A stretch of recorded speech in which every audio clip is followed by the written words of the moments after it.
Hey, good morning. This is Life in a Travel Bag. আমি অভিরূপ। আমি অনুশ্রী। আর আজকে আমরা বেরিয়ে পড়েছি আরেকটা গ্রামের উদ্দেশ্যে, আসাননগর। আসাননগরে যাব, প্রাকৃতিক হোমস্টেতে থাকবো, আপনাদের সাথে সমস্ত কিছু ইনফরমেশন শেয়ার করব। আসাননগর যেতে গেলে কলকাতা থেকে বেরিয়ে হরিণঘাটা হয়ে রানাঘাট হয়ে কৃষ্ণনগর বাইপাস ধরে ডান দিকে গেলেই পড়বে আসাননগরের প্রাকৃতিক হোমস্টে। সময় লাগবে 3 ঘন্টা 4 মিনিট। আমরা সবে হরিণঘাটা ক্রস করেছি, ক্রস করে এখন এগোচ্ছি। রাস্তার অবস্থা খুব একটা ভালো যে তা নয়, প্রচুর লরি, প্রচুর বাস, আর মাঝে রাস্তা বেশ সরু, তো একটু সাবধানেই চালাতে হচ্ছে। রেলপথে যেতে গেলে শিয়ালদা থেকে কৃষ্ণনগর যাওয়ার ট্রেন ধরে কৃষ্ণনগর স্টেশনে নেমে অটো ভাড়া করে যাওয়া যাবে আসাননগর।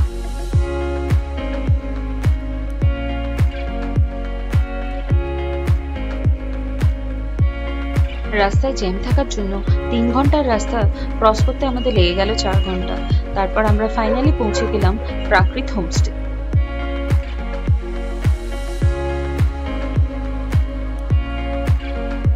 আমরা অবশেষে পৌঁছে গেছি আসাননগর হোমস্টে।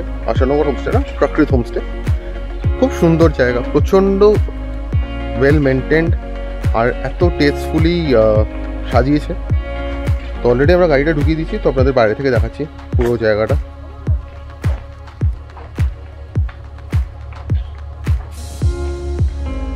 এটা হচ্ছে মেন বিল্ডিংটা, যার মধ্যে রুমসগুলো আছে। তো আমাদের গ্রাউন্ড ফ্লোরের রুমস অ্যালোকেটেড হয়েছে। আচ্ছা, পার্কিংয়ের স্পেস আছে, সো আমি ওখানে গাড়ি পার্ক করেছি। আর এখানেও কিছু রুমস আছে। ভীষণই সুন্দর আর ভীষণই মাইনিউট ডিটেলস ফলো করেছে। প্রচুর ফুলের গাছ, প্রচুর পাখি, প্রজাপতি।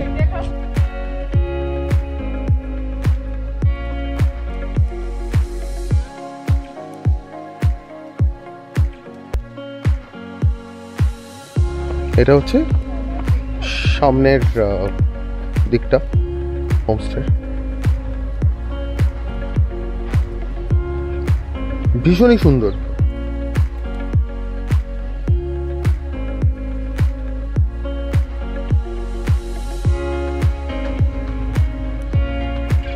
দরজা ঢোকার আগে নিয়ম হচ্ছে সিঁড়ির সামনে আপনাদের জুতোটা খুলতে হবে।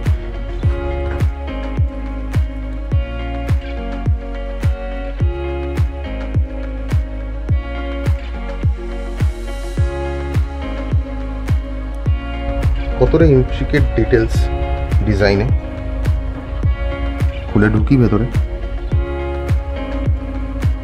ঢোকার সাথে সাথে সুন্দর বিশাল বড় আলপনা,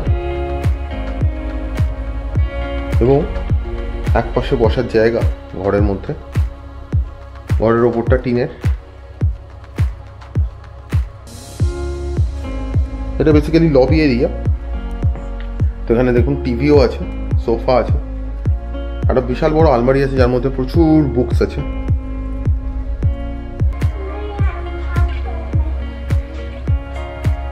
এটা সিঁড়ি, এটা উঠে গেছে ওপরে। আমরা ওপরের দিকে যাব। সিঁড়ির ল্যান্ডিংও খুব সুন্দর ডিজাইন এবং খুব সুন্দর ওয়াল হ্যাঙ্গিংস। প্রচুর মাস্ক, যার মধ্যে কিছু আদিবাসী মাস্ক আছে, কিছু বুদ্ধার মাস্ক রয়েছে। এটা হচ্ছে মেন লবিটা, রিসেপশন।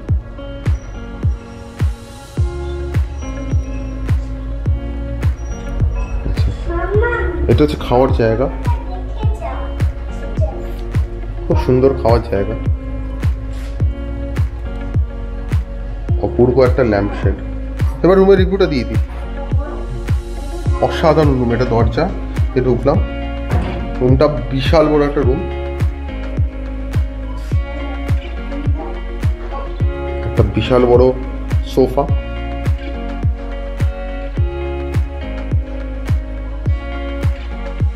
একটা ফ্লাওয়ার ভাস, একটা টেবিল যেটা পুরো কাঠের তৈরি,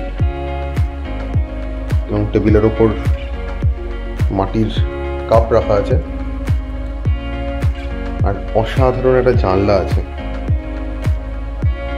যে জানলা দিয়ে বাইরে একটা অসাধারণ ভিউ। পাশে ধান ক্ষেত এবং সর্ষে ক্ষেত, আর পাশে একটা বারান্দা, টানা বারান্দা, একটা কুইন সাইজ বেড, আমাদের 3 জনের হয়ে যাবে, একটা এক্সট্রা পিলো নিতে হবে শুধু।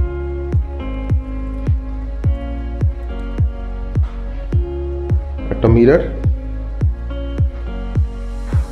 একটা কাবার্ড যার ভেতরে কম্বল আছে, ওয়াশরুমটা দেখিয়ে দিই, ওয়েস্টার্ন টয়লেট,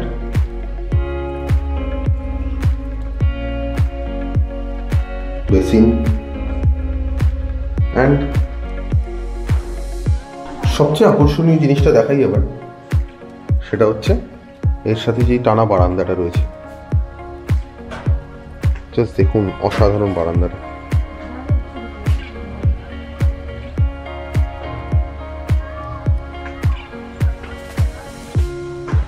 বাইরে বসার জন্য এই চেয়ারগুলো দেওয়া আছে, যেটা আপাতত ফোল্ড করা আছে। ওখানে অলরেডি ওই ছবি তুলছে।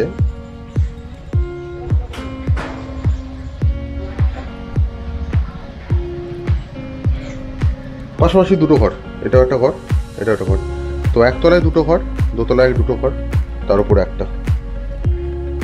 সামনে একটা ওপেন জায়গা, যার দুপাশ দিয়ে ফুলের গাছ করা আছে।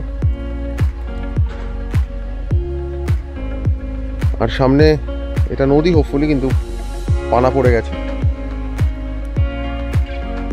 তারপর দিয়ে গাছগাছালি তো অপূর্ব, গ্রাম্য পরিবেশ।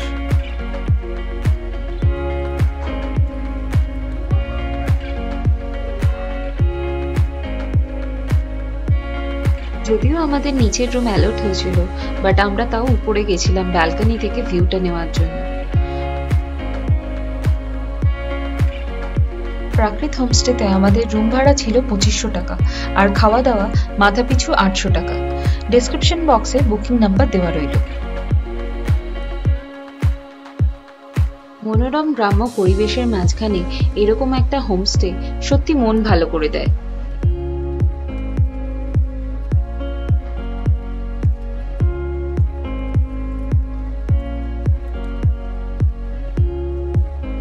গেটের বাইরেই বই পেয়েছিল তার মনের মতো ঠিক ছোট্ট 4টে বন্ধুকে। দুপুরের খাবারটা ছিল জাস্ট অসাধারণ, আর যেভাবে খাবারটা সাজিয়ে দেওয়া হয়েছিল দেখেই আমাদের খিদেটা আরো বেড়ে গেছিল।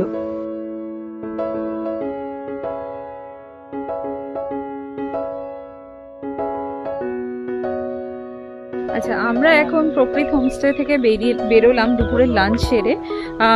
একটু চারপাশটা ঘুরে দেখব। তো আমরা বেসিক্যালি কি কি খেয়েছিলাম খাবার সময় এতটাই অস্ট্রাক ছিলাম যে আর খাবারের রিভিউটা বলা হয়নি। তো খাবারে ছিল ভাত, বাঁধাকপির তরকারি, একটা শাক, লোকাল শাক ওরা বলল, সবজি দেওয়া ডাল, আর আলু ভাজা। বাঁধাকপির তরকারিতে আবার চিংড়ি মাছ দিয়ে বাঁধাকপি ছিল। আর তারপর ছিল পাবদা মাছ, 2 পিস করে পাবদা মাছ। আর লাস্টে ছিল টক পালংয়ের চাটনি, তারপর রসগোল্লা আর দই। তো খাবার এক কথায় অসাধারণ ছিল, অসাধারণ। রান্নাবান্না খুব ভালো, একদম ঘরোয়া রান্নাবান্না। খাবার দাবার পুরোটাই খুব ভালো ছিল, বাট তার মধ্যে সবথেকে উল্লেখযোগ্য ছিল টক পালংয়ের চাটনিটা। এক কথায় জাস্ট অসাধারণ ছিল চাটনিটা, এত ভালো লেগেছে আমাদের খেতে। তো আমরা জিজ্ঞেস করলাম যে দিদিদের যে কোথা থেকে, মানে এখানকার লোকাল কিনা বা কিছু। তো বললেন যে হ্যাঁ, এখানে লোকালে বাজারে টক পালং শাক পাওয়া যায়, সেই শাক দিয়ে চাটনিটা বানিয়েছে। এবং সবথেকে বড় কথা হচ্ছে টক পালং শাকটা এতটাই টক ছিল যে তেঁতুল ছাড়া বানিয়েছে, তাতেও অনেকটা টক ছিল। যাই হোক, আমাদের খাবারটা ভীষণ ভালো লেগেছে, আমরা খুব ভালো খেয়েছি। এখন আমরা একটুখানি বেরিয়েছি আশেপাশে।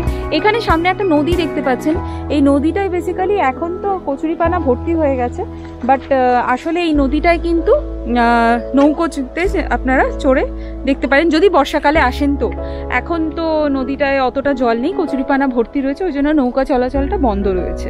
তো আমরা এখন আশপাশটা একটুখানি হেঁটে বেড়াবো। গ্রামের রাস্তা, গ্রামের প্রকৃতি অবশ্যই খুবই ভালো লাগছে, দারুণ লাগছে। এই লোকাল জায়গাটা একটু এক্সপ্লোর করবো।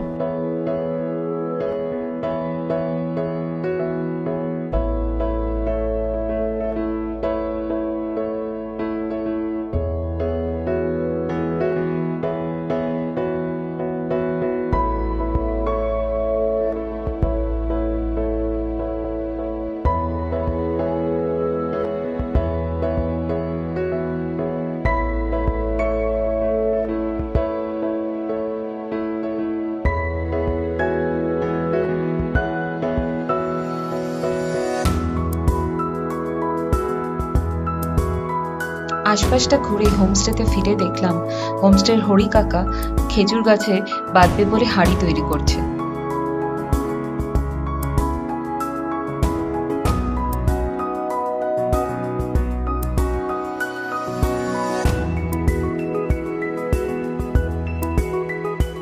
দেখতে দেখতে বিকেল হয়ে গেল আর আমরাও গোলঘরে বসে চা বিস্কুট খেলাম।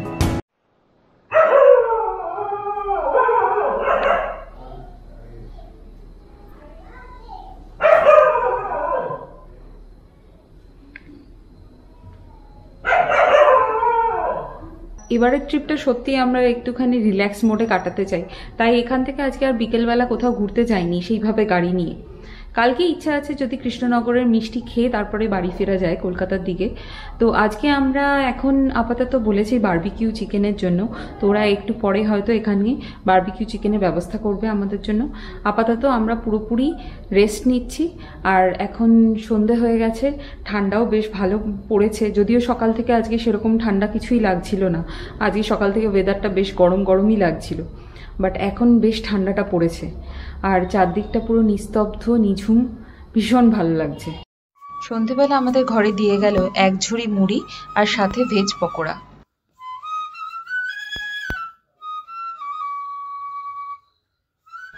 বিভিন্ন জায়গায় ঘুরতে গিয়ে এমন কিছু মানুষের সাথে আমাদের আলাপ হয় যারা মনে ভীষণভাবে দাগ কেটে ফেলেন। ঠিক এরকমই ছিল প্রাকৃত হোমস্টের হরি কাকা।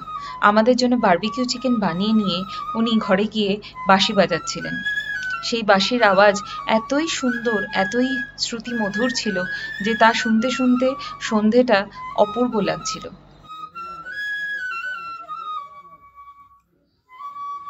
রাতে ডিনারে ছিল বেগুন ভাজা, গরম গরম চালের রুটি, তার সাথে আলু পটল কুমড়োর তরকারি আর দেশি চিকেন। খাবারটা এত ভালো ছিল যে খেয়েই মনটা ভালো হয়ে গেছিল।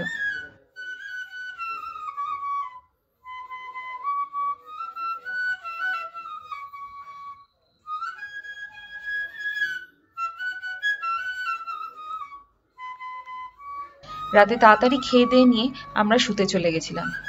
গভীর রাত যত হচ্ছিল তত কিন্তু আশপাশ থেকে শিয়ালের ডাকের আওয়াজ শোনা যাচ্ছিল, যেটা অবশ্যই আমরা রেকর্ড করতে পারিনি, বাট রাত্রিবেলা শুয়ে শুয়ে শিয়ালের ডাক শুনতে বেশ অদ্ভুত লাগছিল।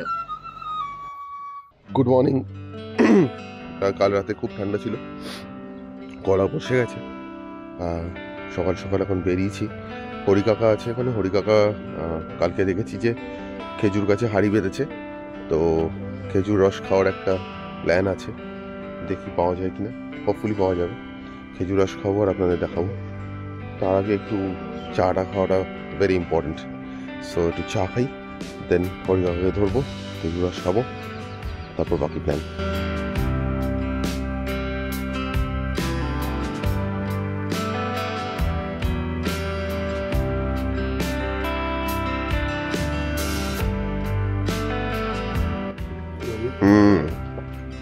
অসাধারণ অসাধারণ ফিলিং। সেটা সকালে গ্রামে এসে খেজুর রস খাওয়ার অনুভূতিটা একদম অন্যরকম, দারুণ।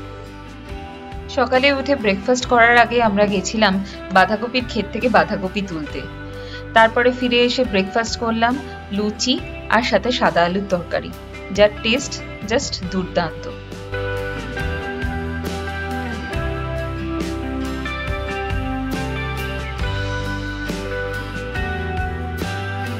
ওই তার ছোট্ট বন্ধুদের শেষবারের মতো বিদায় জানিয়ে আমরা রওনা দিলাম কলকাতার দিকে। রাস্তায় প্রথমে গেলাম ঘূর্ণি। আশানগর প্রাকৃত হোমস্টে থেকে বেরিয়ে আমরা এখন চলে এসেছি ঘুরতে ঘুরতে ঘূর্ণি। ঠিক আধা ঘন্টার রাস্তা, বেশিক্ষণ না। এখানে ঘূর্ণিতে আপনারা পেয়ে যাবেন দারুণ রকমের হরেক রকমের মাটির পুতুল। তো চলুন দেখি কি কি ধরনের পুতুল পাওয়া যায়।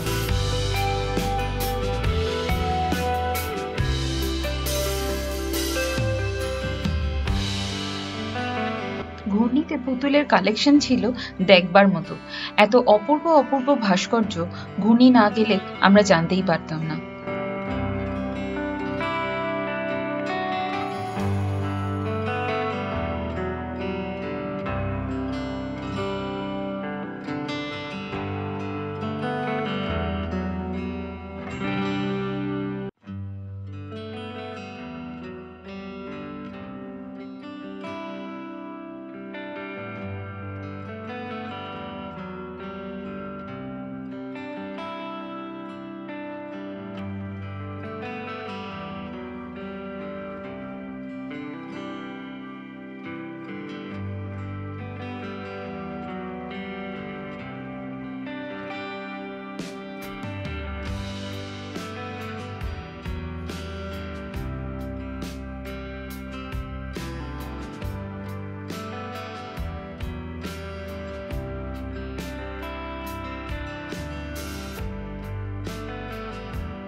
আমরা এসেছি মহাকালী মিষ্টান্ন ভাণ্ডারে, একটু সরপুরিয়া নেবো।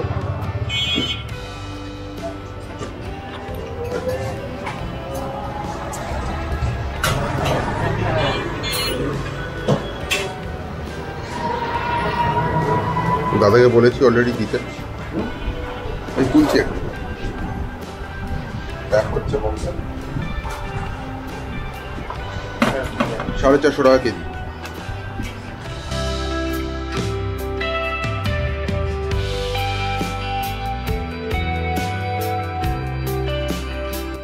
আশানগর থেকে আনা গাছের চারা এখন কত বড় হয়ে গেছে, আর সেটাই আমাদের ছাদ বাগানে এখন রয়েছে। আর এখানে শেষ হলে আমাদের আশানগরের ফুল এপিসোড। আশানগরের এই এপিসোডটা ভালো লেগে থাকলে অবশ্যই লাইক করবে, শেয়ার করবে আর সাবস্ক্রাইব করবে। সাবস্ক্রাইব না করলে তোমাদের কাছে নোটিফিকেশনগুলো যাবে না, পাশে বেল আইকনটা হিট করবে যাতে সমস্ত নোটিফিকেশন পেয়ে যাও। Until next time, tata, bye bye.